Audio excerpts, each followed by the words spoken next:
Welcome to another PermaGrow video. This is a quick demonstration on how I make my enhanced potting mix. I've recently tried to improve my recipe and added some additional amendments, and I'm also mixing 50% compost and recycle in with my PermaGrow base mix. And I'll put all the recipes to these in the description. But this is 2 quarts of recycled soil compost mix. And I have a full video on the composting process, how I make my compost. There's actually a series of them, a playlist. You can watch how I use my electric composter and then how I finish the compost from the electric composter. And then 2 quarts of my base PermaGrow potting mix, and then half a quart of organic rice hulls, quarter cup of biochar, 2 tablespoons of Dr. Earth's.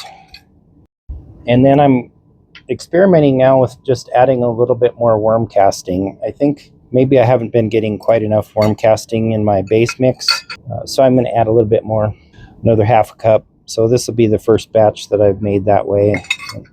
I'll adjust my recipe. I use the organic rice hulls and the biochar. I started experimenting with that in place of vermiculite and perlite.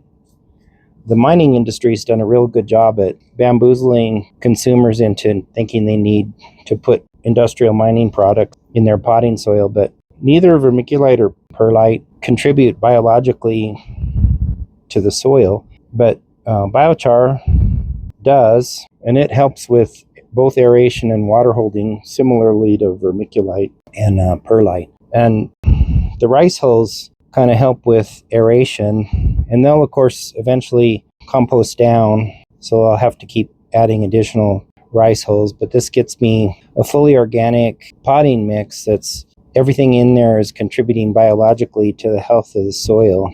And when you grow in small containers like I do, I grow in all these small stainless steel containers, you need to have every little bit of the space in there better be helping your plants grow or space available for roots. So anyway, this is my enhanced potting mix, and I've actually been using this for everything. I use it for my seed starting, I use it for soil blocking, I use it for my microgreen growing, and I use it as my primary potting mix. I think there's a lot of information out there that's probably not correct, and people are just trying to sell you different products for different purposes. People are recommending using a seed starting mix that's basically just coconut coir and perlite, and there's no nutrition in that. And it's proven scientifically that as soon as the seed starts to germinate, it actually will begin exchanging hormones with the environment, and it senses the nutrient profile of the soil it's in, and then those hormones will begin working on the RNA in the plant, and it'll turn off and on different sequences in its DNA to optimize growth for that soil profile. So we've been having seeds and DNA evolve for millions of years, and for some reason people are afraid to grow naturally with full biology in their soil, and they think they have to use all these artificial products. And I'm trying to get people to go back to growing in a natural way, where you're planting seeds in living biologically active soil, and it's the same soil that plant's going to grow in and thrive for its entire life cycle.